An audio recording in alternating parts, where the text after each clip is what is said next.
It's Small Business Week in Colorado Springs, Olympic City, USA. Hi everyone, I'm Mayor John Southers. This is an exciting time to live, work, and play in our city, and that wouldn't be the case without our incredible small business community. To our small business leaders, I hope you enjoy a full week of valuable presentations and events. Thank you for doing business in Colorado Springs. This tiny payment thing is a giant pain. Hi, ladies. Alex from US Bank. Can she help? How about a comprehensive point-of-sale system? that can track inventory, manage schedules, And customize orders? That's what US Bank Business Essentials is for. What about a new oven? Can US Bank help us there? We can serve loans in as fast as 12 minutes. That would be a big help. Huge. Jumbo. Ginormous. Woo! Finding ways to make your business boom. That's what US Bank is for. We'll get there together.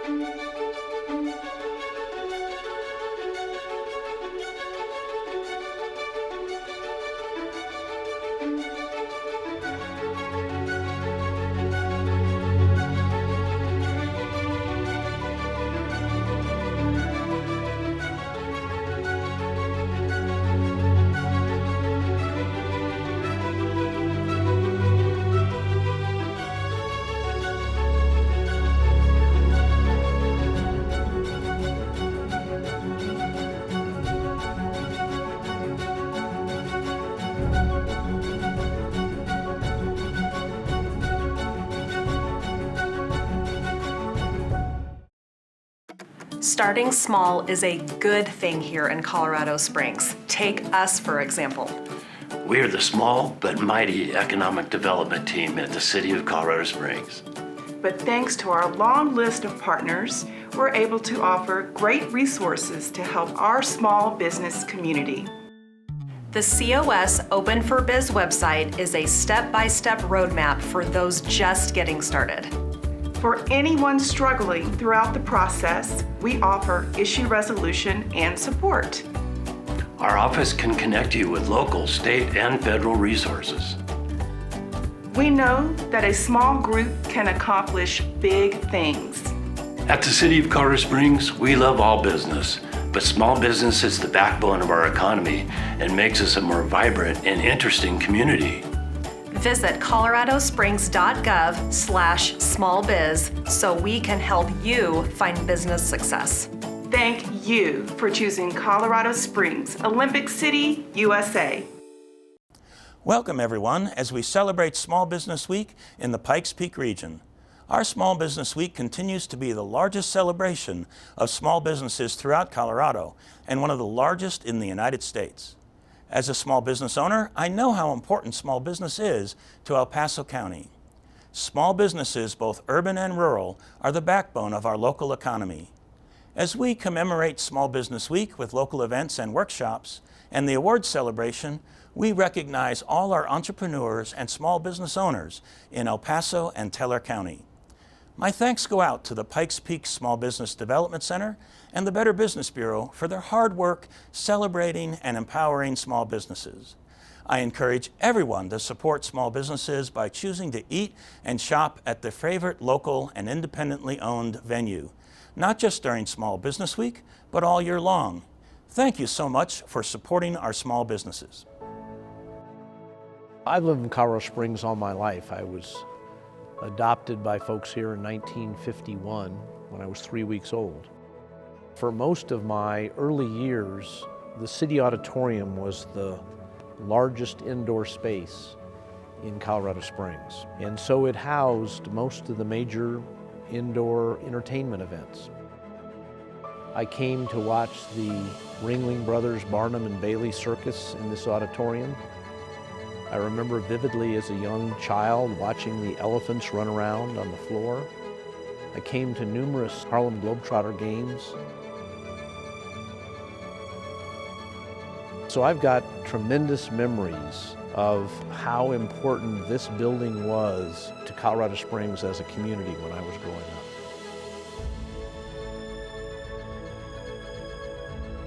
on the forefront of the City Auditorium's 100th anniversary.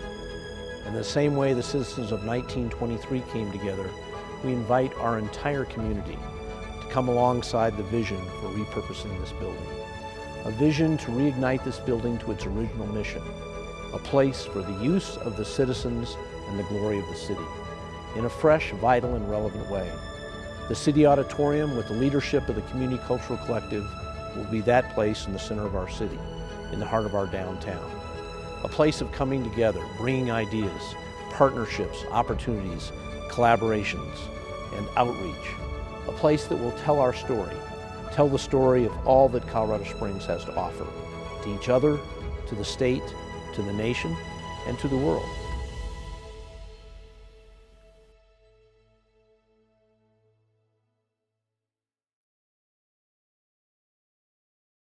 The Colorado Springs Chamber and Economic Development Corporation is the largest business organization in the Pikes Peak region. We are built and infused by our small, mid-size, and large member businesses. Chamber and EDC members gain access to new partnerships, influence, and increased brand awareness among customers and peers.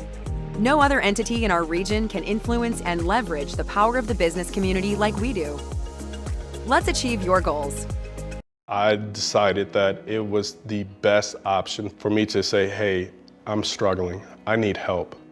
In speaking with Jonte, I knew the pain he had, but I also saw in him a determination. It was his determination that got him where he is. Dr. Moss, he says that he sees himself in me, and him giving up on me is like him giving up on himself. When he talked about some of the experiences he had, it wasn't that I was doing it from a textbook, it was from personal experience. I knew that same pain, I knew that same frustration, that same hurt. My experience with Kaiser Permanente is different from other healthcare providers, is simply behind the care.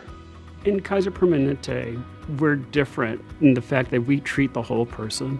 Dr. Moss helped me cope with a lot of things. I am present, I am more active. My overall life experience has dramatically changed for the better.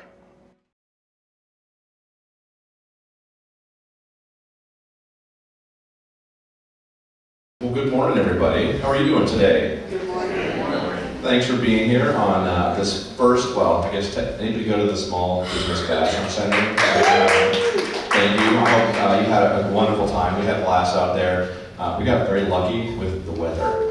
So let me just tell you, 2 weeks of snow and rain, and then it was beautiful, and then there was one point in the session where it was literally raining all around us, and we got lucky. But it was a good time. It was a good way to kick off Small Business Week, which is what this is all about, celebrating small businesses, local entrepreneurs, buy local, shop local, and I know many of you do. And so thank you to everybody here that supports our local business community. Thank you to the small business owners that are in this room today as well. And so in this room, speaking of this, how many of you, this is your first time to City Auditorium? Raise your hands. Okay. How many of you, this have never been in this room? Raise your hands.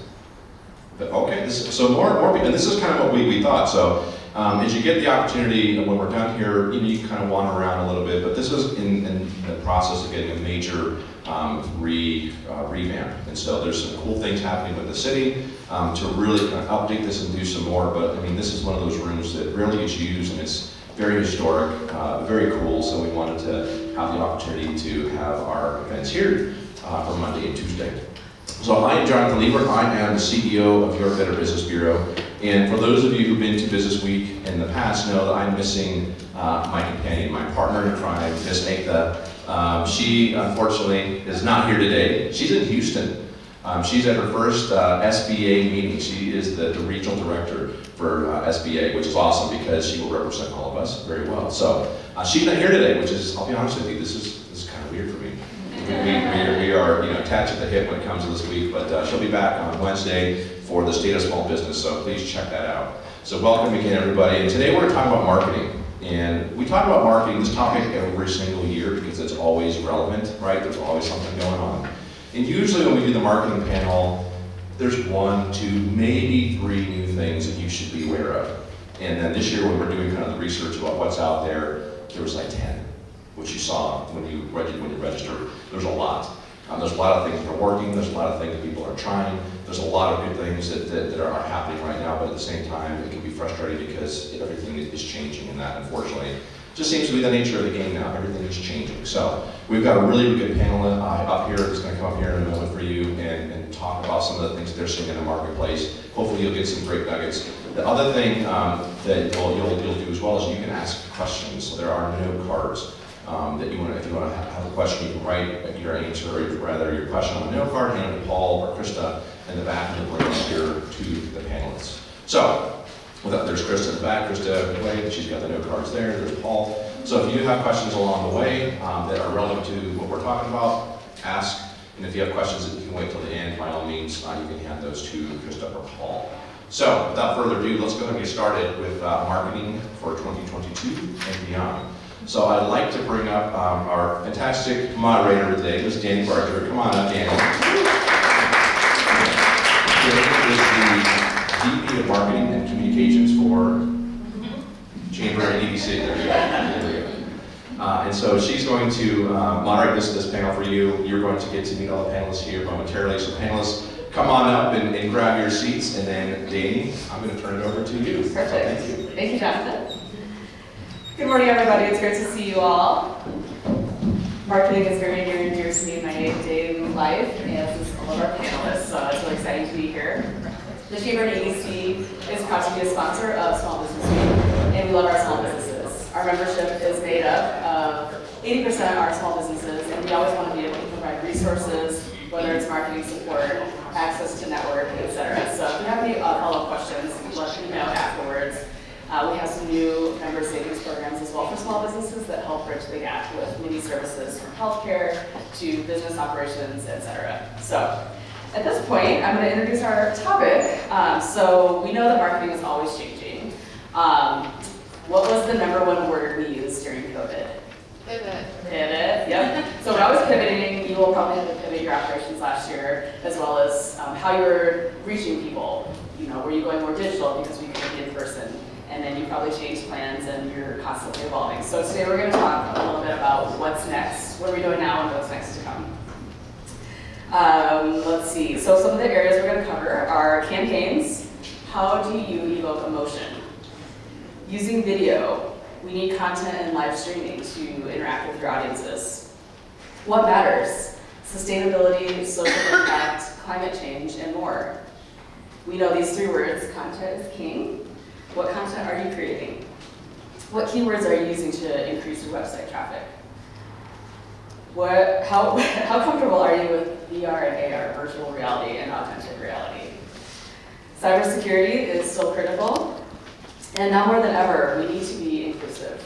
Representation in marketing is the importance of catering to your target market. The more inclusivity you have, the more appealing your brand will be. As Jonathan mentioned, if you all have any questions throughout, please write them down and hand them to Paul and Krista, and we'll make sure that your questions get answered. At this time, I would like to turn over to our panelists and have you all introduce yourselves. Lauren? Hi everyone, I'm Lauren Hug with Hugspeed Consulting, and I love the topic of this panel because my company started 10 years ago as what I would call traditional marketing and PR firm, and over the years it has changed a lot to what I now say is community engagement and participation strategies, because what we really want to do these days is get people involved in our businesses and become fans and ambassadors of the things that we're doing.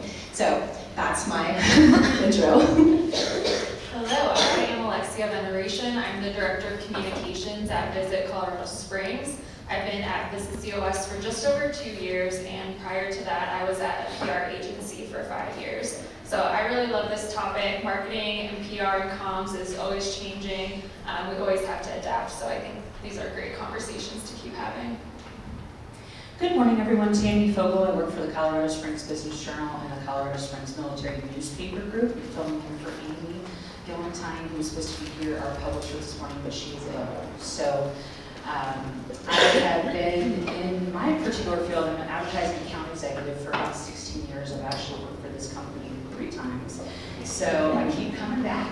I did work for the Gazette for about 10 years and then also worked for an advertising agency before that. So I've been in the field for about 25 years. So I've seen a lot of change, but thank you for having me today. Hi, everybody. My name is Timothy Zerker. I am founder and owner of A-Train Marketing.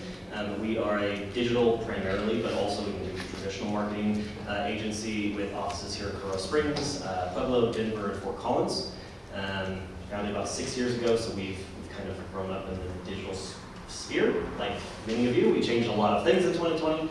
I'm excited for some of these topics. I think there's a lot to be talked about. Absolutely. Thank you all, and welcome. Thank you. So let's start off with a group question. How has marketing changed for small businesses since the start of the pandemic? I stepped too close to you. Okay, cool. I was gonna say, shoot, I'm not thinking about something creative that the other four don't think of. No, that's good. I'll take on that challenge. So I think there's a lot of ways that marketing has shifted during the last 2 years. I think one of the biggest ways is that marketing has become much more interactive. I think because of COVID, because of so many people being trapped at home, they had a lot more time on their hands to engage with the brands that they cared about. But I think that the brands that helped engage with people and create community when people were really desperately needing community, I think those are the ones that did the best by far. And I think that that's going to continue forever. I think that's a trend that started a long, long time ago, much before COVID, but I think COVID made it really obvious. So I think that's probably the big thing I'd say is community building. Big difference. I would say it's changed quite a bit. For example, when COVID was happening, a lot of my clients were canceling their ads. I mean, they weren't running anything. Everything was going online, but even more so than what it was. I mean, even with the Business Journal, we have many events, at least 1 to 2 a month, and of course, we all had to do it on Zoom, as you know, which we've become experts in. But I think community building is true, but it's kind of how we've been building the community. It's in a different way. And a lot of my customers had to take a look at their campaigns, and we had to kind of revisit them and try to figure out how to get people more response once they had stopped that momentum. Yeah, on that note of community, I would say marketing has become much more collaborative. None of us had navigated a global pandemic before, and it was impossible to do it from a marketing standpoint alone. So as a community, we really had to come together. In the tourism industry, Danny and I were both part of a group we called the Marcom Mavens, and we put that group together pretty early on in the pandemic because we knew that we needed one another. And that way we had a group where we could share resources, toolkits, and not have to do everything alone. So I think that was key. Also, I would say marketing content has had to become a lot more fluid and flexible. Now when we put together campaigns, we're making sure that they can be repurposed, that we can pivot when needed, because restrictions, regulations are always changing. We don't want to do this full campaign that's not going to work in a couple weeks. So I think that's been something we've all had to think about. I think that the biggest change has been that we are remembering that we're human beings first and foremost, that we have kids and we have cats and we have dogs and we have houses and we have all sorts of stuff going on in our lives, that we're not just business people and we're not just consumers, we are human beings. And marketing that taps into that reminds us of our humanity and our shared experiences are the things that really bring people in and connect with people. We don't make rational decisions. Like, we were all educated in rational economics, and now we know that that's not actually how we make decisions. We make decisions because of who we feel and who we know and who we care about. And so that old school model of don't ever talk about the things that matter to you, it's gone. Your audience is out there, and what motivates you, the reason you get up every day to do your business thing, that's the reason why your customers are going to care about you and be part of you. And the more that we share our hearts, that's how we find our people. Well said, thank you. Okay, next question. This is for Alexia. Showcasing diversity and doing so the right way is important, more now than ever. What are some important considerations for small businesses on how to get this right? Yeah, so this is called the Marketing Trends Panel. Diversity, equity, inclusion, accessibility is not a trend, it's just something that is a necessity. Everyone needs to be keeping it top of mind and doing it the right way, as you said, Danny. In destination marketing, we want everyone to feel welcome in our region. That's our job, is to welcome everyone. And if people can't see themselves in our content and in our campaigns, we're not going to be doing our jobs right. So it's not just about choosing the right models in your video. It's way beyond that. It's about hiring diverse videographers, really consulting with the groups and the people that you're hoping to represent. If you're attempting to reach a group and you haven't consulted with them and you're not sure how they would like to feel represented, you're not going to be doing as good of a job. So I think consulting is key. We are working on a new destination video currently at Visit Colorado Springs. It's been a while since we've put out a destination video. I think it's been like 8 years. So that really wasn't top of mind back when we made that video. And now that it is, we have all this opportunity to get it right and really make everyone feel welcome. So to do that, we did make sure we hired a videographer that was going to really be able to help us with our mission to accurately showcase the diversity of our region. We've been consulting with various organizations around the community, like Inside Out Youth Services, the Independence Center, the Hispanic Chamber. We've reached out and we've asked them, how would you like to see your community represented in this video? What would success look like to you? And we've been taking that feedback and then deciding how we can best showcase that. So I think being very, very mindful is where we all need to go right now. That's wonderful and a great point. We have so many great resources right here within our own community, and it's wonderful to see that you leverage them. All right, let's go to Tammy. Tell us more about a marketing campaign that can be valuable, and more importantly, how to produce a campaign that evokes emotion. Sure. So I want to kind of give a real life example of a marketing campaign that really can be valuable. Obviously, you've got to try to connect, in our case, with the reader, the person, the audience that's reading the content. One of the questions I always ask people that I'm going to visit is, who is your client? I mean, if you think about that right now, you need to know who you're trying to reach out to. Now, a lot of people, they're like, well, anybody that wants my service. It's like, no, you've got to go a little bit further down. You've got to pin it down a little bit more. So I had a client called Fast Fit Foods. They're still doing the campaign actually in our papers right now. And he wanted to advertise in the military papers. You know, we have papers that go to Fort Carson, Schriever, and Peterson. And so he sent me a whole list of things that he had talked to military folks about. And I don't know how many of you are associated with the military or may know, but one of the phrases is hurry up and wait. That's a huge term with military. So he did a really cute ad that said, hurry up and wait to eat in 2 minutes. And he was trying to connect with them. And Fast Fit Foods, I don't know if you know, they actually have a kitchen where they create foods. You could just walk in, take it home, and microwave it. And it's good for you. He also created another one that he's going to be running this week called Try an MRE, which normally means meals ready to eat, the Fast Fit Foods way. So really thought that was genius. I mean, you've got to connect with them. And for those of you that maybe grew up in the 80s, he kind of talked about this a little bit. I said, well, how did you get these ideas? I think these are genius. Do you remember Mr. Whipple, who would walk around saying, don't squeeze the Charmin? He got a lot of ideas from this book called Hey Whipple, Squeeze This. And it was actually done by Luke Sullivan. So he sent me many pages from that chapter, and I would just say, if you don't have that book, it's great. It tells you how to create a lot of good campaigns and not really evoke emotion to make people come buy your stuff. All right, let's talk content, and let's hear from an agency expert. Tim. Content and having a strategy for creating and pushing out content is extremely important. Tell us more about what you're seeing in the marketplace right now. Yeah, so I think there's a couple of big things. I think, like many of these questions, this could be an hour-long workshop. I'm not going to make it an hour long. 2 minutes, please. I'm going to hurry up and shut up. And so I think there's a couple big trends. I think these apply to small businesses just as much as they apply to larger brands.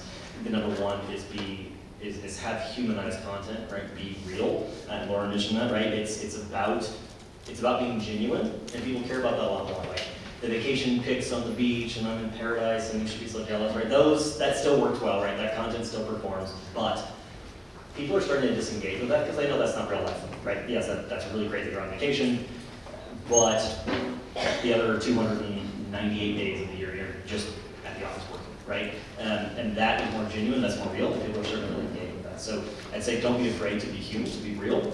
I think some of the best content that I've seen that's performed crazy well is the one that's like, hey, this week sucked, but let me tell you about how I got through it, right? Way more honest, way more genuine, and people like that. And the other piece is video.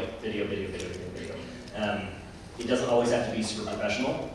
If you're a medium, larger brand, it probably should be. But you can also do really great stuff with just a camera in your pocket, right? It's not that hard. And if the scariest thing is to start, so just do your first one, and then you'll be like, oh, okay, I can do this. Especially if you're a smaller brand, just doing what's natural in front of you performs really well, right? There are shops in Colorado Springs that have had to turn away business because they had one cupcake video go so viral that everyone in Springs is buying it, and they have people buying it from other states now, and they're shipping. I can't remember which company that was. I don't know, Lauren, can you remember who it was? It happened during COVID. They did one video, and it went viral, and boom, like they had more business than they could even handle, right? They don't know a lot of Colorado Springs folks because they're like, I can't get my own freaking cupcake anymore. But it's really true. Like, just do it, do content, and you'll do well. Be regular. When we do our videos with our clients, we do a video shoot every quarter, and then we distribute every single month, and we do 2-3 videos a month. And if you're doing it yourself, I'd shoot for at least once a week. The people that do really well are doing 1 a day or 4 a day. That sounds super daunting. You don't have to start there. And for most businesses, it's not necessary, but at least a couple of times a month is kind of the bare minimum for good video content. Perfect. So to kind of sum up, frequency at least once a week, and to touch on what these guys said earlier, tie in the human side and evoke emotion. So those are some great tips. Great. Perfect. Okay, Lauren. If anyone follows Lauren on social, we know that she's a wonderful storyteller and our best influencer in Colorado Springs. Good storytelling is such an important aspect for creating relevant content for the business. Can you tell us more about what areas that small businesses should focus on? Yeah, I love this question. And there really isn't a right answer. It's what motivates you. And that's what's great about a changing landscape is there used to be these ways that everybody was supposed to do something. And now, no one knows what you're supposed to do because it's a whole new world.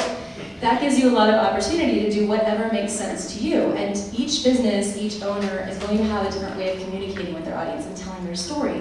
What's really important is the story piece, because facts, we think that facts motivate people, and they don't. When you hear people talking about the post-truth world, that's what they're talking about, that what really resonates are stories, because stories are universal. We can find ourselves in stories when we can't find ourselves in an argument or in a data set. And so whatever story you're telling, whatever it's about, there are people out there that it will resonate with. And if you just think from the perspective of relationships, not transactions. For so long, business has been about transactions. That's what we've been told we're supposed to do. But in reality, it's relationships. If you think about the people that support you, they will go tell everybody about your business all the time. Your family, your friends, your kids, right? These are people that are out there telling everybody how great you are. If you can turn your customers into those same kinds of friends and partners by inviting them in, by finding those touch points that you share in common, they become your ambassadors out there in the community as well, and you're amplifying your marketing efforts, and I don't even like using the word marketing, but I'm going to because I don't know what else to say. You're amplifying that without even spending another dollar, because what you've done is you've activated all these people out there who care about you. But we only do that for people that we care about. And I want to talk a little bit about what Timothy is talking about with engagement or metrics, right? What performs well. One of the things that we miss out on when we're looking at the engagement metrics is the people that don't tell us that they're engaging with our stuff, right? So they didn't click like, they didn't click share, they didn't comment, but it's resonating with them, and they're sharing it with their friends, and they're talking to people about our businesses. And we don't necessarily know that that's happening until somebody comes up to us at one of these kinds of events and says, I love that story that you posted about your employee who just earned their citizenship. That meant so much to me because my grandma did the same thing, right? Like, they might not go on social media and say that there, but they will tell you in person, and we have to measure something, right? Like, you don't want to be spending time and energy on things that don't work. But I always want to caution people to remember that there are all sorts of things that are not showing up in the data that are those important, intangible, relationship-building concepts that are still worth your time. So one of your worst performing posts might actually be one of your strongest because it really connected with somebody who never told you that. That's great. And if I could follow on a little bit, how about adding a layer to topics that matter, such as sustainability, social impact? Can you weave those into the stories? Yeah, those are extremely important stories to be telling. Right now, people want to support businesses that are doing good. They want to support businesses that are, we have Stacey Burns here. She's so much better explaining this than I am, but like, what is it, triple bottom line, right? Is that the right word? Okay, thank you. That you, with every dollar that you spend, the business is doing good. It's going not just to the business to buy the product or the service, but it's also going back to the community in some way. So whatever it is that you're doing that is supportive of the community, and however it is, tell those stories. I talk to a lot of businesses that say, well, we just do that because it's the right thing to do, and we don't want to brag about it. A lot of us were raised in a tradition where we don't talk about our charitable donations, right? It's just a thing that we do because it's the right thing to do. But in this world, that is so important to your audience and your customers to know that those are the things that you're doing. And there are ways to do it without sounding like, hey, look at me, I'm so great. You get to highlight the agency that you're donating to, or you get to talk about the people whose lives you're making a difference in. That's the way to tell those stories. It doesn't have to be all look at me, look at me. Look at all these other things that we are making happen because of your support of our business. And thank you so much for being part of that, giving back. Wonderful, thank you.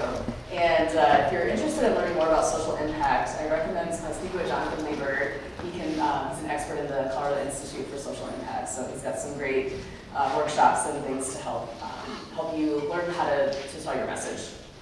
Okay, let's go back to a group question. We've shared a lot about what recommendations we have. How about some things what not to do? What's not a marketing trend for 2023?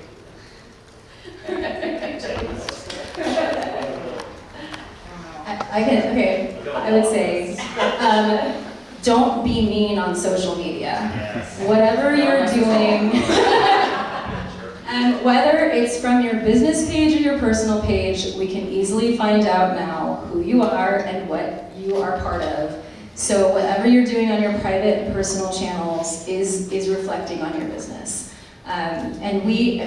It might not feel like it when you see such ugliness out there in social media spaces, but people are over it. No one wants that anymore. And the flip side of that is if you see that ugliness on your business pages or your own personal pages, feel free to shut it down. You don't have to allow that stuff on your spaces anymore. You can say, this is not a place where we're going to be having that conversation. We're not going to use those words. This is a place to uplift and to unite. But feel free to do that. Just don't, stay away from mean. All right, I have one. I was talking with Timothy about this a little bit before we started, but what's not a trend is trying to go after the biggest and greatest influencers. It costs more, first of all, and second, when influencers have such a gigantic following, your message is likely to get lost in translation if it's not as specific or niche to the audience that you really need to reach. So instead, try to go after those micro or even nano, now that they say, nano influencers where their following might only have 800 people or maybe it has 1,500, but it's such a niche market and their audience is really engaged in what they're sharing and posting.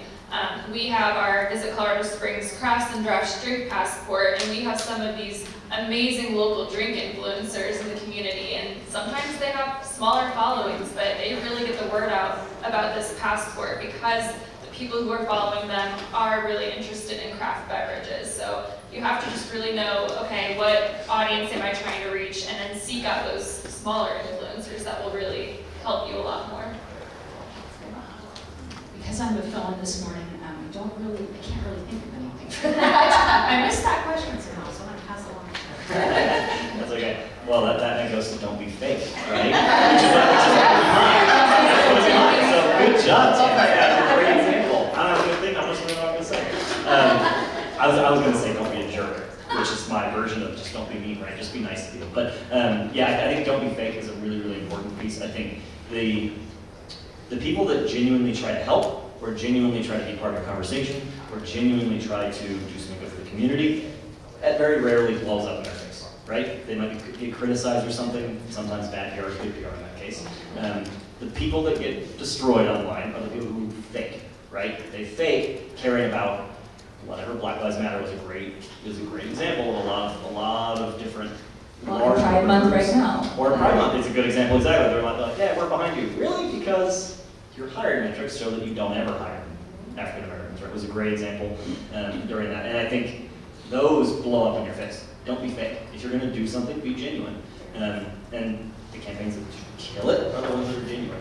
The ones that actually go and talk to the actual groups and they figure out what is needed and then they help. Yeah, that's fine. Don't be fake. Very good. Keep it real. All right, Alexia, question. We've been talking about content and videos. You've given some great suggestions on how to be more inclusive with both the production as well as the content. What are some good strategies on getting your word out and pushing your videos out? Yeah, I'm going to talk specifically on video and social media for this one. We keep hearing this, but platforms, especially Instagram, are prioritizing video. In fact, our feed content, if we just post a photo, the engagement has gone way down. It's all about the reels. There's now stories, Instagram Live, Instagram Reels. There's all of these platforms for video, and it is intimidating to get started and figure out a good strategy for consistent video. Timothy, I think you said people are putting out like 4 or 5 a day, and I mean, that's a lot of work. You don't have to, don't get intimidated. But I do think it's important to figure out, okay, what video platforms are going to be most effective for my business? And we're small businesses. It's hard, to have that bandwidth to create. So how do we create consistently? And I think a lot of what we've done that's worked is tap into our employees as resources, even if they're not in the marketing communications team, and also tap into our users with user-generated content. So those are 2 things we've really tried to do better at so that we can post more video content. One example, last week, our CEO, Doug Price, he's obviously not on the marketing and communications team, but he's our CEO, and he was out at an event at the airport. They were celebrating the new tanker out there, and he's like, we were out there, and the Thunderbirds were out, and they just got into formation, and it was so cool because they were getting ready for the Air Force graduation. So he happened to catch a video, and he sent it to me, and he's like, I don't know if you can use this for anything, but I thought it was cool, so here you go. And so we did. We posted it on Instagram Reels, and we put Beyonce's Formation song with it because they got into formation, and it performed very well. It got, I think, like 27,000 views and like some of our most likes of any Reels. And that was content I did not have to create. It was content that one of our team members was just there already, so it didn't require much extra work. So think about opportunities like that where you can be sourcing content in a more sustainable way. And then same with user-generated content. Of course, we're Visit Colorado Springs, so luckily we do get tagged in a lot. But if you're a smaller business, you can start a hashtag that people can use or encourage them to tag your account when they visit. And then you'll have content that you can ask them if you can share, and that just makes it so much easier. That's great. Yeah, it's a nice, we all have the technology in our pockets pretty much. And sometimes the more grassroots feeling it is, it's more authentic than having a big production team, right? That's great. All right, Tammy, for you, earned media. So I know we at the Chamber and the EDC very much value earned media. When somebody else says something great about you, it's way better than you paying for advertising. So when we're marketing our region as a place to do business, it's best when we have a Forbes reporter come in and say why it's great, and same as much as having a business journal say how wonderful your small business is. So can you talk a little bit about how small businesses can market without spending a lot of money? Absolutely. So I wanted to look up the actual definition of earned media. How many of you have heard that phrase? Okay, just kind of curious. So it's any material written about you or your business that you haven't paid for, which Andy kind of said, or have created yourself. It could be done through SEO, social retweets, likes, shares, reputation management. So, with the Business Journal, a lot of people call us and say, please write about my business. And the whole thing is that you do want to get a story in there, whether you have to pay for it, which wouldn't so much be the branded, but, or the earned, I should say. But to get in there, then people are going to retweet about you. In Timothy's case, they're going to end up kind of doing what he does. It's going to raise your SEO, which is super important. but you're not having to pay for it. So in the kind of beginning of Facebook, everybody was like my page, like that. There was a reason they were doing that. It was to get the word out about that. So earned media is a great way to kind of get the word out and not have to pay a whole lot of money, and it can be done in various ways. Would you mind if I tag onto that? Yeah, of course. I don't want to mess up the Go for it. panel discussion, so shut me down if I can. But I think I would encourage everyone. There is a story in the business. You might not know of it, you might not think of it, but either the owner or your COO or someone in the business has a story that makes your business unique in some way. It's women owned, it's the first of its kind in Colorado, it's the first of its kind in Colorado Springs, it's the first to ask 20 people. There's all sorts of newsworthy things. And if you go to the Business Journal, I can speak from experience, with a unique story, they'll do it because it's interesting. You have to think of the unique piece. They don't know you. They can't just come up with it for you. The key is what makes you different. When I have clients say, how am I going to get in there? You have to think about what makes you different from the other person that's in the same field as you. So just kind of a tip. Yep, absolutely. And see what's kind of monitor what's going on in the regional, state, and national narrative. If there's something big going on, reporters love to latch onto that hook. So maybe there's college graduations and your business offers something for grads or something like that. That's a great way to also kind of leverage what else is going on. And I'll also provide a shameless plug for the BBB. You can earn reviews and credibility by being accredited, and this also helps your organic search. So good plug for those guys. All right, let's see. So Tim, let's go back to you. Let's talk SEO. It's always out there. Algorithms are always changing. How do you get your website found? Talk to us more about this topic and how small business can avoid being cheated out of money. So I'm going to do a plug for the VB in this explanation as well. So we're just walking to plug it again. So SEO is a really important thing. This is one of the questions I asked Jonathan because people don't understand it very often. It's very technical by its nature, but it is also, because it's very technical, a place where there's a lot of scams. I don't want you to come away from it thinking all SEO people are scam artists. I do SEO, I do work for my clients. It actually helps them, it actually turns business. It can really do that. But there's also a lot of people out there, because the regular person can't check and make sure that it's being done, that just sell it and don't actually do the work. So there's a couple ways that you can make sure that you're not getting scammed. One of them is to use third-party accreditations or third-party, whatever it is. People you actually trust. The BUB is a good example of that, where you can actually see, does the business have any, for instance, open court cases, right, or judgments that were filed against them that they never paid. That is a really good way to make sure that you're working with an honest business person. The other is go local. Obviously, go local helps all of us in the community, but also, I live here, right? I'm down the street. I care if I scam Tammy and she tells all my neighbors that I'm a scam artist, right? So I'm not going to do that. So it's easier to trust the people in your own community with this kind of stuff. And then the third is another BB plug. If you're a BB member, my agency and many agencies do this. You can probably call around and find someone else that can do it too. We'll do free SEO audits on your site. Obviously, that's because I want to earn your business. But we can clearly tell you what is happening on your site from our expert view, because we can go in the back end and see what's happening on the site.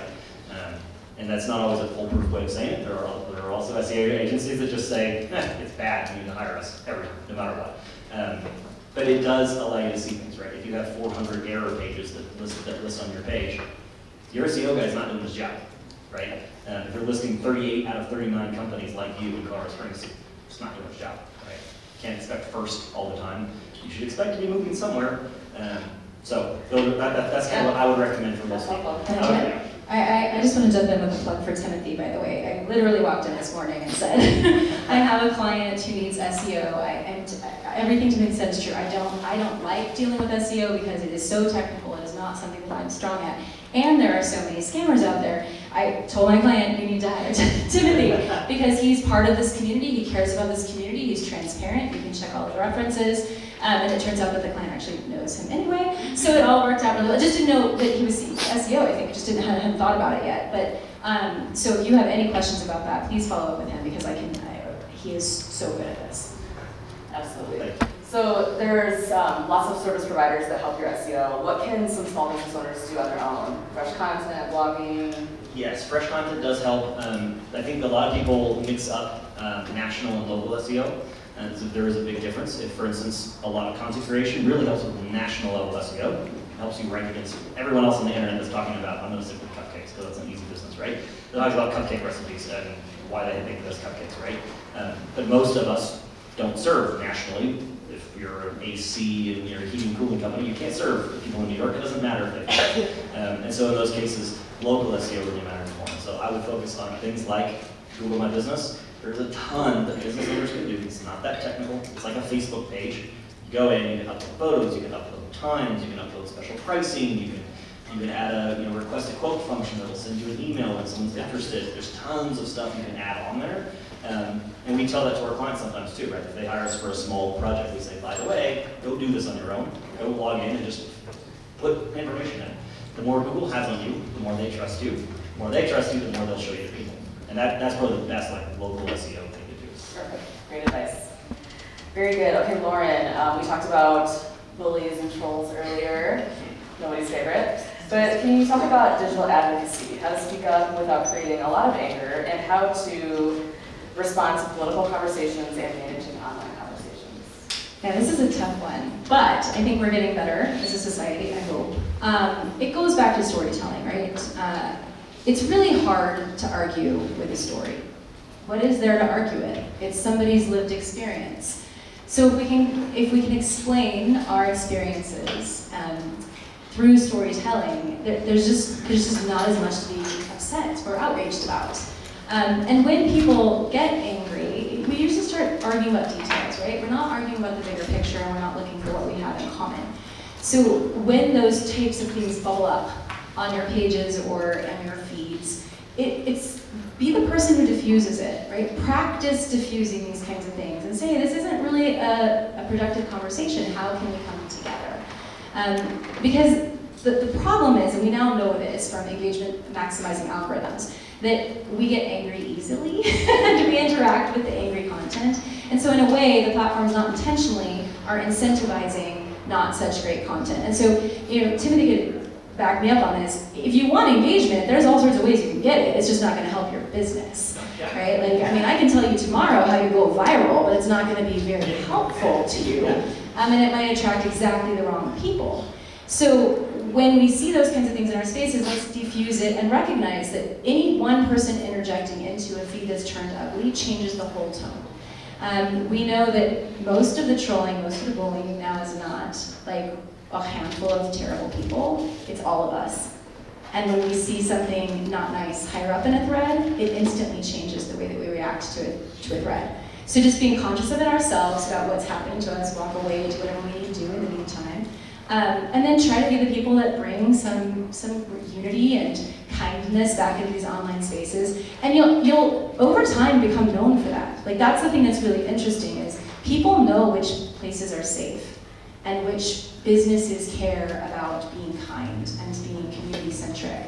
It doesn't have, that's a very long-term strategy, you're not gonna get a huge bump tomorrow because of it, but over time people will really start to see that you care about the community and care about people and want to bring everybody together instead of continuing this division.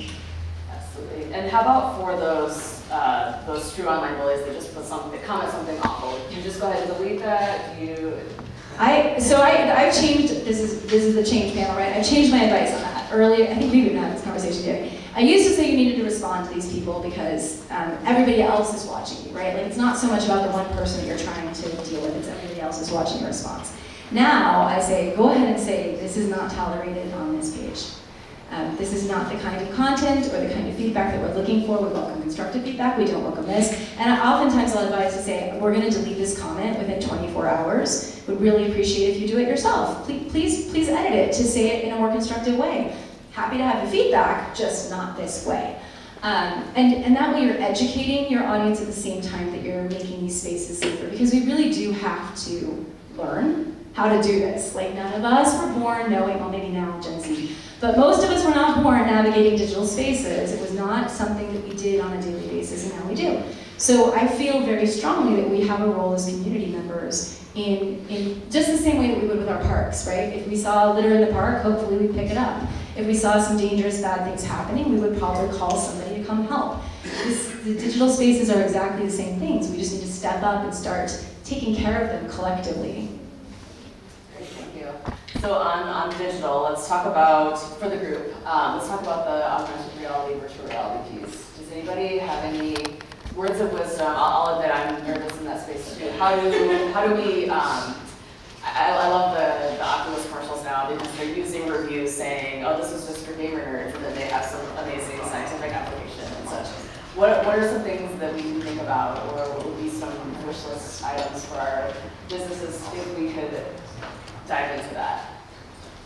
Well, they're looking at me. I don't know that I have really genius thoughts on this because VR is still so new.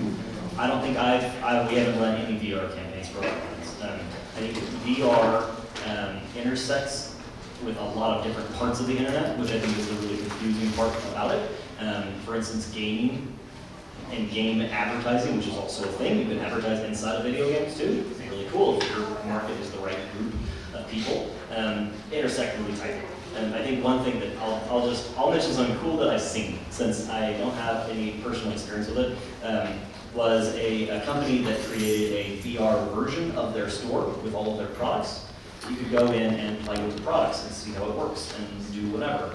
And they had a sales rep that would get notified when someone enters the store that would put on his VR goggles and go in and talk with the person. I don't think they got a ton of business out of it, but I do think it's like a first step, right? We don't really know how it's all going to work, but it's a first step, which I think is really interesting. A lot of people are also buying real estate in VR world on different platforms. You heard the metaverse on Facebook. You can actually buy real estate on the metaverse.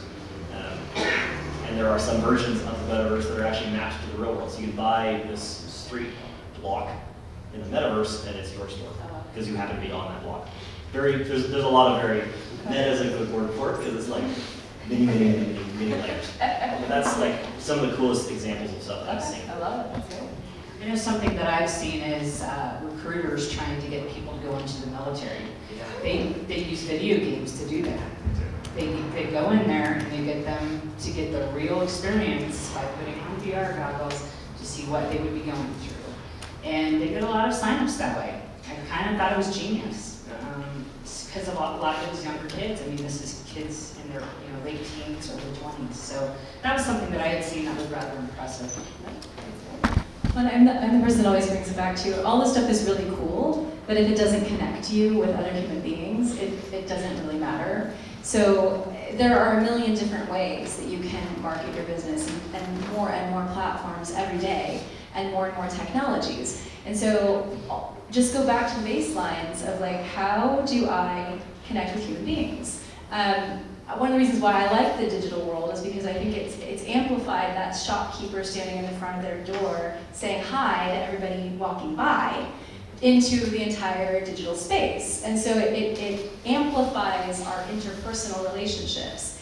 And anybody who figures out how to do that with AR, VR, to connect humans, that's going to be what's really going to work for that business is we need places where we can be humans with other humans. And it's fine if we're being humans with other humans with a rabbit filter over us. That's totally fine, right? Like that's how some people would prefer to show up because social anxiety and all sorts of other things. Like there are so many advantages to this digital world that often get considered like negatives, but in reality, it's helping us be more ourselves in some ways because showing up in person can be scary or it can be intimidating. So if you can make whatever you're using to make spaces where people congregate and connect with each other, that's going to be successful for you.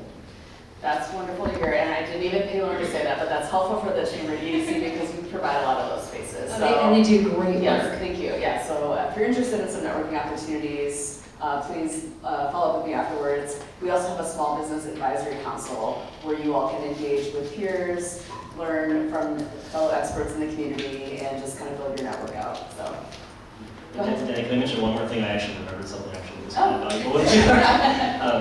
Apple is actually coming out soon, so supposedly, with VR glasses. You can see the real world, and layered on top of it, you can see virtual stuff, signs from companies, special offers, reviews on shops, that kind of thing. They say that will be coming out next year. If it comes out, That's going to go from a low priority, pretty cool, maybe someday kind of thing for everyone in this room, to a absolutely right now we have to work on it. We have to make sure it's integrated with whatever the Appleverse is, whatever they're going to call it. And because that's when the kind of the rubber meets the road. It's just like how the internet was a really cool thing that was like, oh yeah, some nerds do that stuff. And then everyone got laptops, and now it really, really matters for everybody, right? I think it's going to be a similar switch that clicks, as if it does better than Google Glasses. It fights as hard. Those are crazy. I saw someone running there once, and I was like, I don't know how I feel about that. Yeah. So that kind of brings up another point. So there's so much with digital and marketing and data collection. So just wanted to shout out the Small Business Development Center, the SBDC. Speak with them to learn more about how to secure your data and how to make sure you're acquiring marketing data in the right way. Okay, let's see, what other questions do we have here? So, well, Tim, you were kind of speaking on, so talk to cybersecurity. Cybersecurity and specifically website security is extremely important. What are some tips and suggestions that you have for our audience that can make sure they're protecting themselves and their clients? Yes, so like my advice with SEO, I would make sure you have a good expert, because a lot of the stuff about data security, securing their website, securing their business is so far beyond the average business owner or executive's level of expertise that it's almost useless to try. There are some really big things that small businesses can do. I would recommend, I'm going to give you a list of some of the top things I think of. I would recommend taking those to your website guy and saying, hey, are these things being done? Because you can't trust that it just are. A lot of website companies especially have hundreds of clients, and they're not all being updated every day. They're not all being updated every day. But the squeaky wheel gets the oil, so to speak. So I would recommend that you go and you try. So I mean, there's a couple of big things. One, obviously, I feel like I don't need to say it, but I still do because people still mess it up, is have a unique and complicated password for your website, just like you have for your email, for everything else. A lot of people are like, it's a website, whatever. Websites are the most vulnerable place for most businesses, and it's also the most valuable thing to hack for a lot of businesses. Because as a hacker, I can hack your business, and I can direct people to your competitor's site. That has happened before. When competitors pay a hacker this and you try it, right? It's an SEO company. Well, no, it's not. They're hacking their site, and they're just directing you to you. So it can lose you a lot of money. It can also put really, really bad stuff on your site.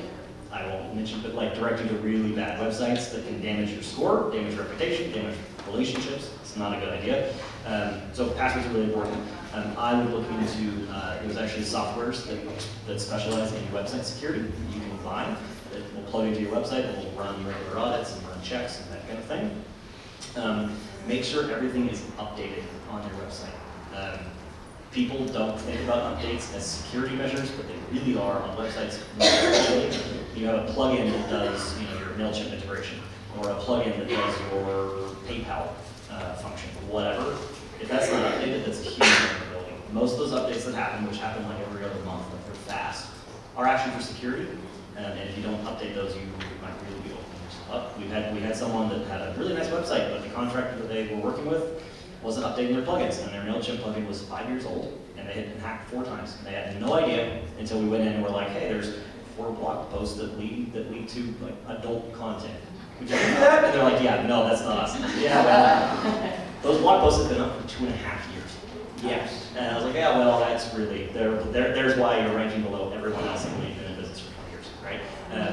And so like those kind of basic things, really, really important.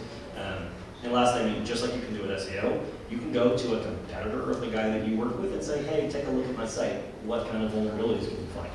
And you don't have to just fire your guy if he's not doing it, right? You can then take that and say, thank you very much. I'm not going to pay you though. I'm paying this guy already. Hey, fix these, right? That works, and most of the time, we all know our fellow business owners, right? We all know, Laura and I know each other, right? We know our competitors, and it's like, hey, by the way, this guy's pissed because things are not secured. You better take care of this. And that's just making sure that you are the squeaky wheel against the oil. I have just a couple things to add. I am not a cybersecurity expert.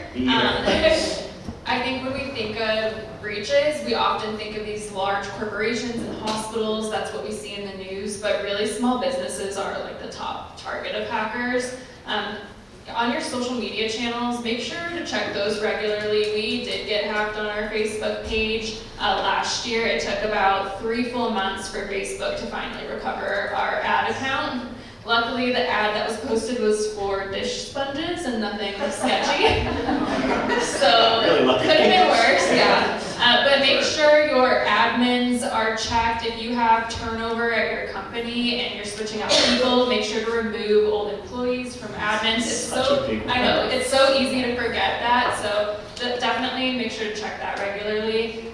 And employee training is so important. We have a program, we work with AmNet, and we do a program called Proofpoint, and we get trained, we get fake emails sent to us, and they try to trick you, and so it's just a good way to keep your employees sharp, because these emails are getting ridiculous. And text messages now too. Yes. So.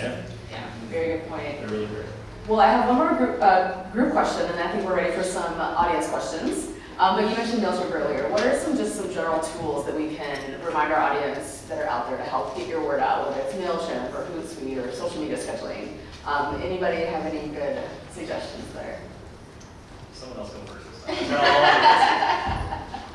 I would just say it would be through networking and getting out there in the community. I myself serve on several different boards, including SBAC, and I just think it's good to get out and network. And if you don't know how to do it, ask somebody that's doing it a lot. I'm a chamber ambassador as well, and I have people say, I don't know how to network. It's like, I can teach you. Come with me, and I'll do a warm handoff.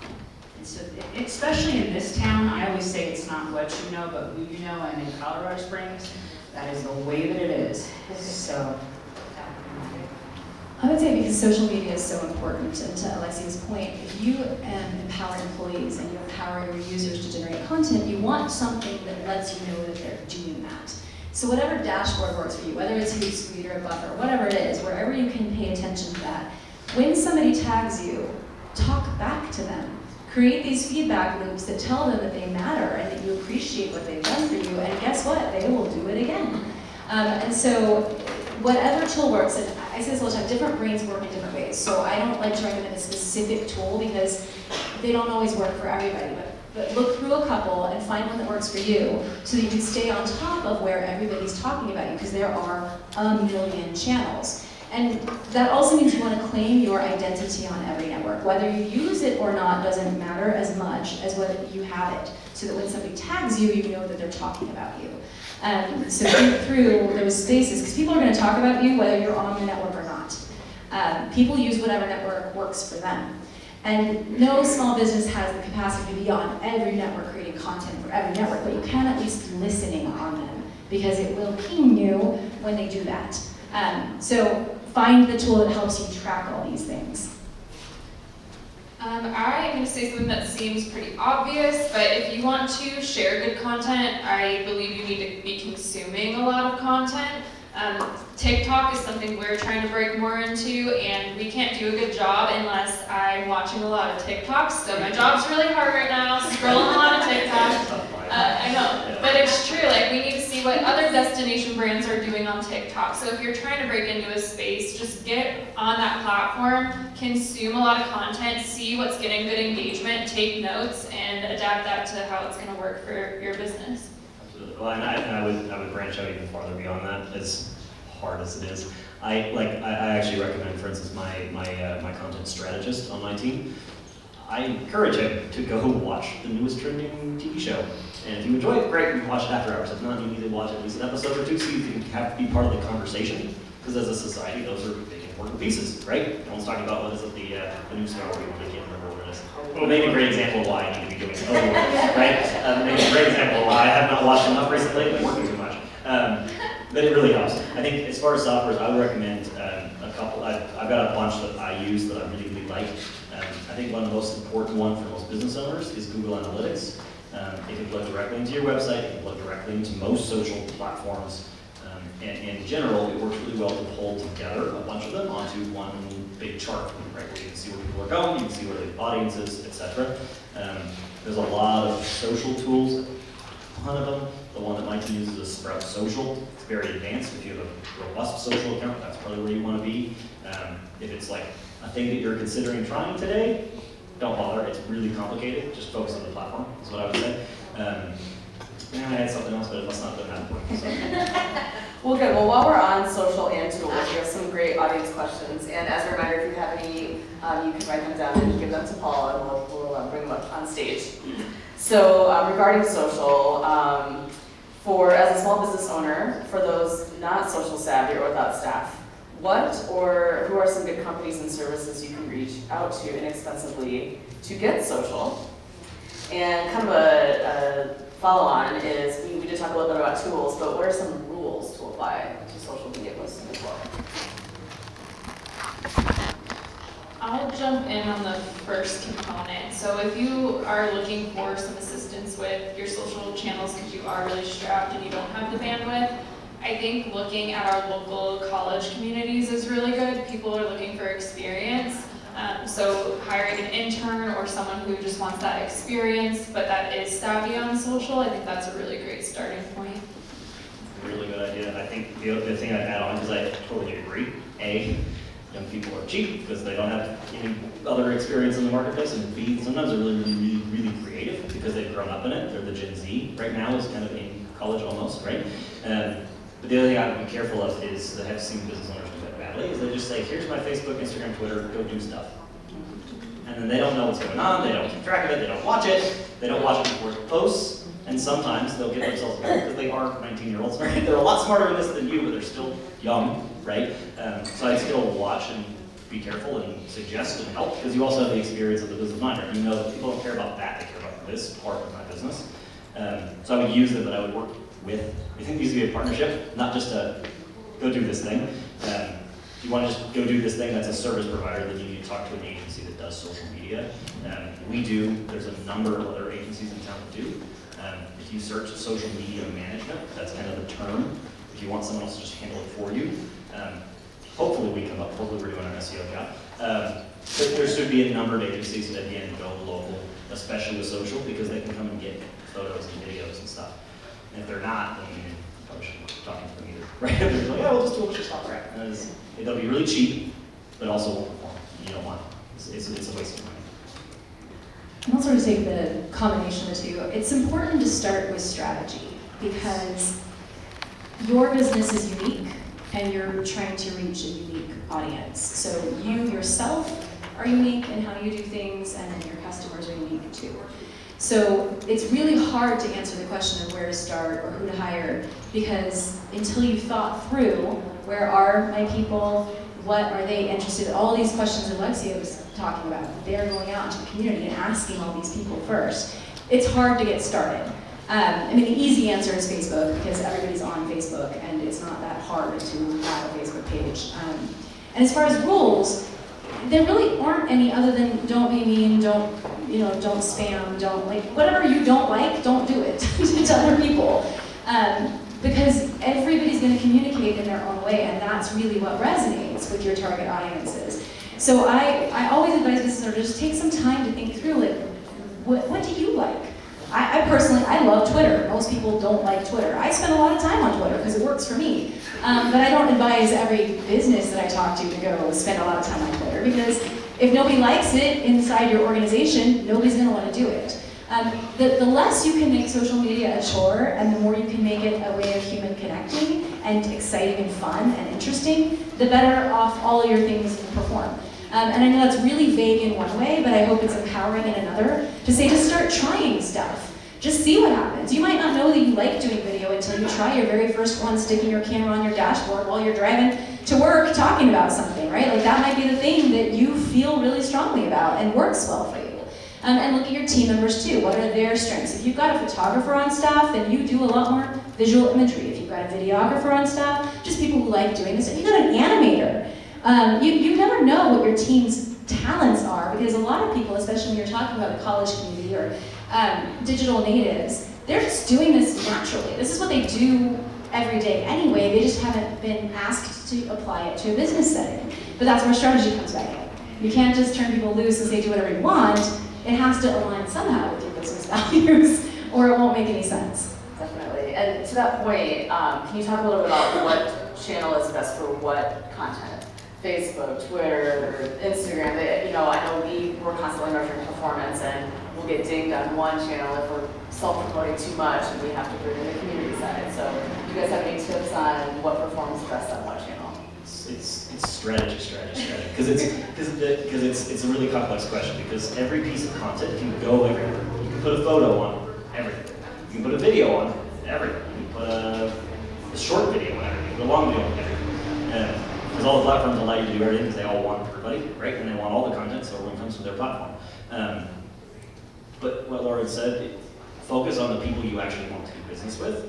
For small businesses, I genuinely say, look at your friends, the people that buy your stuff already that you like, find them online and do what they're doing, right? Don't try to be fake and be like, I think 30-year-olds would like my thing. Really, but all your customers are 50s. So maybe the 30-year-olds won't like it, A, and B, you don't know how to engage with that audience because they're 52, right? Use the people that you know.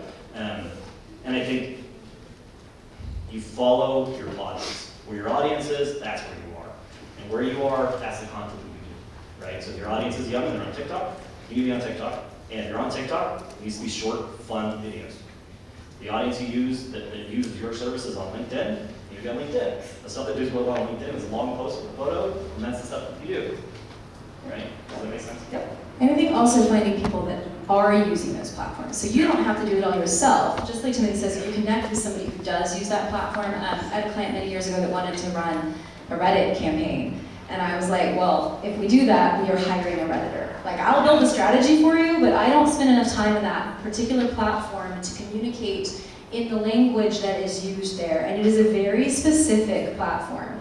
And all of them are that way, right? Like, they all are. Yeah. So, I mean, that's the biggest thing. If you want to take your strategy and then find somebody who can implement on a specific channel. And a lot of the big brands that have tons and tons of money to do have designated platform strategists. So they have a person or multiple people who are TikTok only.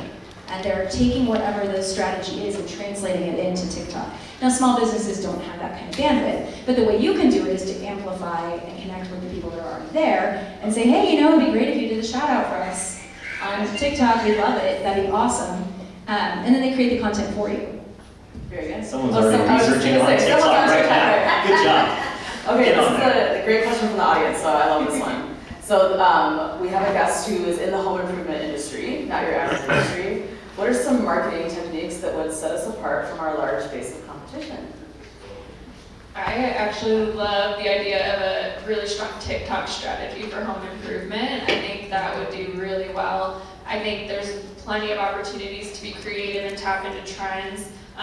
The new generation of Gen Z, but also millennials, that's your biggest consumer market right now, home buyers and everything. So I think your place is video, TikTok, Reels. Oh yeah, absolutely. And I'd be really specific. I'll give you a direct campaign. Talk about the things that they shouldn't hire you for, right? Because it's fun. It's kind of weird. It's kind of kooky. It's like your story, right? Hey, hurry up and wait. It's like, no, this is what you don't need me for. This is an easy fix. Here's the little things. I follow a TikTok guy. He does talks about real estate investing. So his product he wants me to do is to give him money to buy more real estate, right? Which I've considered because he's really cool and he's really smart and he knows his stuff, right? But he does quick home improvement things. Your garbage disposal stinks. Here's a way to clean it at home. You don't need to take anything apart. Your AC isn't working. Here's 5 things to check really quick. That's one thing I would recommend right off the bat. Or other things or ideas to increase home value, because there's a lot of millennials that are on TikTok and Instagram and Facebook. The millennials are kind of everywhere right now. We haven't found our home, I don't think. So speaking as a millennial, I don't know where I am. I'm just kind of everywhere. But most millennials are now recent home buyers, right? That's why the home market is exploding. It's because millennials are buying houses now. So giving them basic how-tos, really useful. And a lot of the millennials actually have a lot of play money. And a lot of them are investing in their houses because they know that's where money is bigger. I just want to say that is a brilliant strategy, Timothy. Telling people why you're not going to take their money is a great way of building trust with people for when they do need to spend money with you. And it's sometimes counterintuitive, but if you get out of the mindset of how do I sell my thing, and to just build that relationship and build that value with somebody, they're going to come to you, and you won't even have to justify your prices the next time around, because they know that you told them that they didn't need to spend money with you this time. Be nice. Yes. Okay. And I would also add, kind of as a three-stool type of way to market, is make sure that you're online, obviously, which they've all mentioned, but print too. Print still works depending on who you're trying to reach. And then also in person, you know, if you're going to some sort of a show where other people are going to be there, that belly-to-belly conversation is so strong. So if you haven't ever done one of those events, I would encourage you to do one. Yeah, I totally agree. Whoever is in the audience, if you'd like to speak afterward, I would love to talk to you about Chamber EDC membership, only because you get this personal access. And from a word of mouth standpoint, I know that I personally always use our members for my home improvement, and there's always some reviews, so you can kind of hear from, yes, of course you're going to tell me that you do a great job, but when you hear from your colleagues or from other people that have used your services, I mean, it's the proof is right there. I mean, it's a great sell. Well, and you get to add value to your clients when you know other people that you can help your clients connect with, right? Yep. Your customers. So when I can say, I don't have any idea how to do that, but you need to talk to Timothy. Exactly. You need to talk to Alexia, right? Like that, knowing people in the community who do something different than what you do helps you add value to all the people that you serve. Absolutely. All right, so we talked about video quite a bit. We have a couple audience questions. It seems like you can never do too much video. How much is too much? And how to create a great content marketing video on your phone. So maybe talk through a couple scenarios, or maybe use the home improvement example. How would you record your first video, post it, push it out, all that good stuff? So there's a bunch of different ways. I would say that yes, too much is the thing. It is very, very possible to do too much. Too much is when you as a person, you get pissed off at the page. Right? That's like the example I use, right? Because I've had clients that are like, I want to post 6 times a day. No, you don't. No, you don't, because what paper do you follow that posts 6 times a day? They're like, well, the New York Times. Yeah, there's 6 pieces of news a day. Are there 6 pieces of news about your business? Probably not, right? Besides how much time do you have? If you have that much time, I'd go door knocking, right? But probably once a day is probably the max that you want to do as a business. And like 2 to 3 times a week is like the bare minimum you should be doing something. Video would be great if it's once a week, nothing else. As far as tools, I would use the tool that you're on. If you're on TikTok, use TikTok, because it's going to feel like TikTok. I see people that create a video on like a really nice video editing software and then upload it to TikTok, but it's the wrong sizing format and it doesn't look like TikTok and it doesn't work, right? If you're going to be on Instagram, use Instagram's editing tools. There's a ton of apps you can buy and they're all free because everyone wants to be an influencer, so it's so easy to find apps to edit. But that's what I would recommend. I mean, I think my tourism person would probably talk about it. You really don't need professional equipment if you're talking about social media video.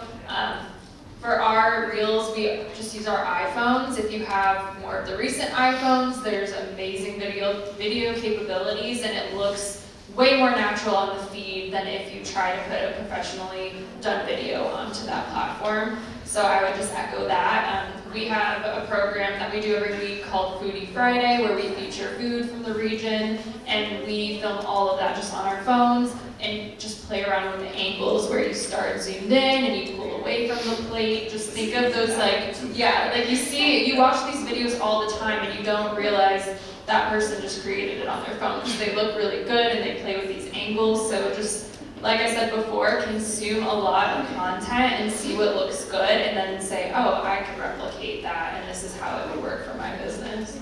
And I think, Alexia, you mentioned repurposing, right? So once you've created an asset, keep using it. It's not a one-time and done. When you've put time and energy into a video, you can put it on different channels, or you can revisit it, or you can add to it. Just keep in mind all the assets that you created and come back to it, unless they're really timely and about something that's gone and won't come back. But most questions you're answering are going to be evergreen questions that your customers are always going to need to know. And just because you did it 3 months ago doesn't mean that your new customers saw it. Exactly. Well, and I really echo that. That's a really good point. And if you're working with a good agency, more realizes that I realize it, they should be telling you to repurpose everything. That agency is like, oh, no, you need a new video for that. Again, it's another $4,000, right?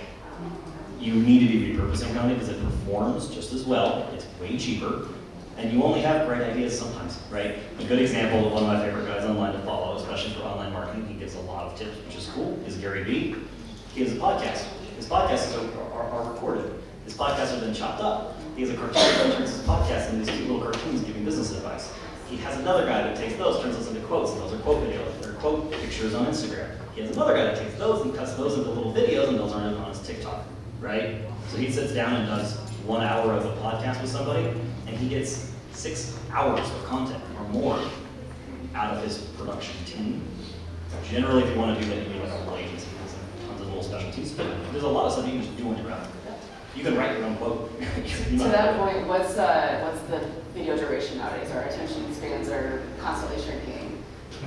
Depends on the platform. Well, the platform and the person, right? Like I'm a person who hates video. I just don't want to watch it.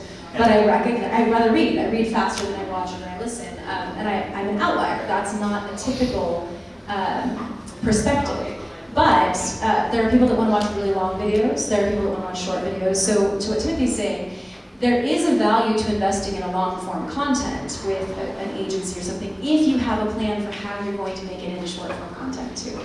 So sometimes it's daunting to see a price tag on a longer video or on an in-depth package or something like that. But when you understand how it can be utilized over the next several months, and really you've got all your content now, other than some timely responses, then it has a lot more value to you. So if you think in those ways, long to short, because you can't make a short thing longer. You can make a long thing shorter. Well, the other last piece I'll say on this is I think there is value in the really professionally done content versus the like real human ready, I did it on my iPhone kind of content. It depends on the kind of business that you're going after, the kind of customers you're going after, and it depends on what they need, right? So customer interviews are a huge thing that is not used enough in marketing. Is going to your own customers and saying, where are you? What do you watch? What do you listen to? What newspapers do you read? Whatever. And you say, cool, I like that customer. I want you to more her specifically. I'm just going to give a quick example of our destination video to put numbers to it. We are going to be doing around 90 seconds, but then we're also creating a 15-second and a 30-second version to have that flexibility. And while our videographer is filming, we're going to have our iPhones on the side getting our own phone content as well so that we can use that content for shorter, quicker purposes on the other channels. So wanted to throw that out there. And then what I think is most important also, Lauren kind of hinted at it, but captions on videos. Every time. You need to have captions on videos, accessibility purposes, not just for people who need it for hearing loss or impairments, but everyone. Lauren said she likes to read rather than watch videos, so perhaps she prefers to have the video muted and just reading the captions. So I think a lot of us are seeing that more and more, but if you don't have captions on videos, you need to start doing that. And that's an app. You could just layer the audio in the app. It listens. It guesses really well. From what you're saying, it just puts it in words and moves around the screen. It looks cool. It's really nice.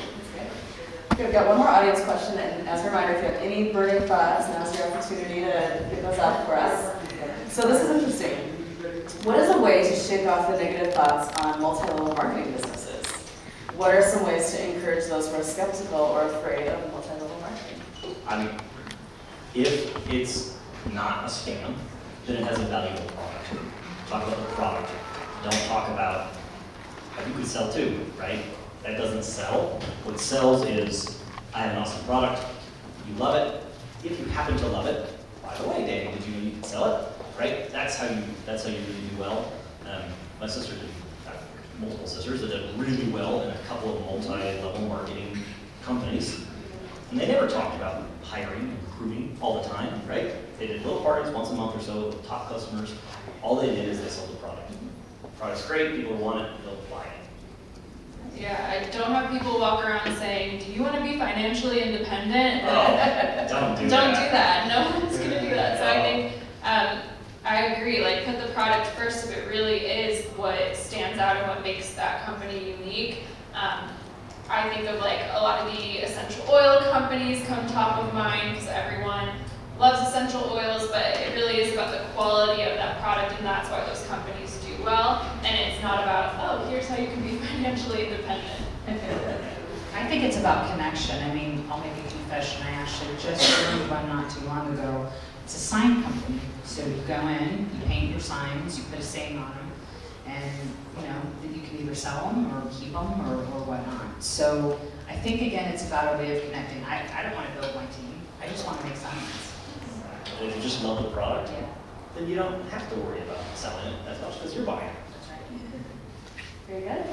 Okay, I've got one more question. So this is, I call this one of the silver linings of COVID, but the question is, should I use QR codes?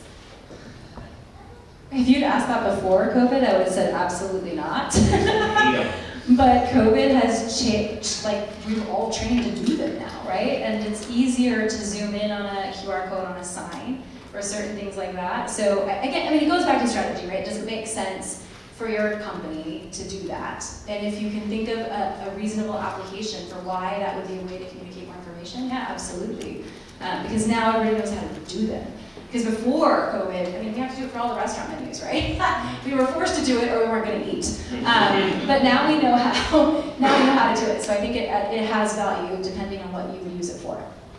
Yeah, I love QR codes. We use them all the time to get people to our website. I think putting a link in print is not very useful. It's just written out and people have to type it in. Like, I feel like this is QR code's time to shine. They did not have that moment, and now they're having that moment. I love it. We love them. Well, look at the Super Bowl commercials. One of them was a QR code. That's all it was. And you're having to trace it. So, I mean, it is the latest thing. I would say you definitely want to be doing it, whether it's in print, whether it's on TV, whether it's online. Yeah, well, I've seen some really cool ones. I think the biggest thing, which goes back to strategy, goes back to all marketing, is if you're adding value. I think one of the coolest ones I've ever seen was a game, and it was on a billboard. It was on the right-hand side, so hopefully it was the passenger that was seeing it more likely, right? And it says something on top like, don't scan this when you're driving, right? But if you scan it, it shows you a little game. Because you're bored and you're just driving along, and you can pull up a little game, and you'll play the game, and it happens to be sponsored by somebody, I think, or something, I can't remember what it was. And that works really well. I'm giving you, as the customer, a valuable thing. Eventually, you need a new anchor, who will call because I help you. Yep. And to create a QR code, there are generators online. I just found this out because I asked my colleague, who is way more cool than I am. You just paste in the link, boom, it creates a JPEG. You can insert that JPEG on your materials, print it, etc. So very easy and user-friendly. So with that, we're going to wrap. I'd like to thank our panelists one more time. Let's give them a round of applause.